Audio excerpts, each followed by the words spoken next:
বীরপাড়ায় হরপাবান, গুয়ে খোলা ঝোড়ায় আচমকা হরপাবান। যে ছবি আপনাদের দেখাচ্ছি, আচমকা হরপাবান বীরপাড়ায়।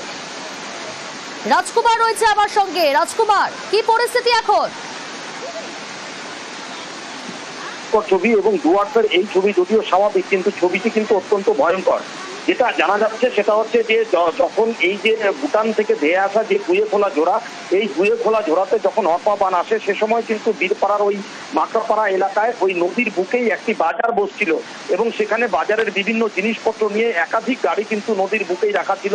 বিভিন্ন মানুষজন দোকানের পশা নিয়েও সাজিয়ে বসেছিল, কিন্তু আচমকা হরপাবান চলে আসায় মানুষজন দৌড়ে ছুটে পালিয়ে যেতে পারলেও গাড়িগুলো, যে ছবিতে আমরা দেখাচ্ছি একাধিক গাড়ি, এই গাড়িগুলোকে কিন্তু ওখানে সরানো যায়নি, ফলে গাড়িগুলো জলের তলায় চলে গেছে।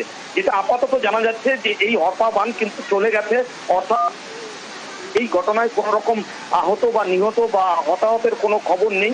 গাড়িগুলোকে আবার উপরে তোলা হচ্ছে। বেশ।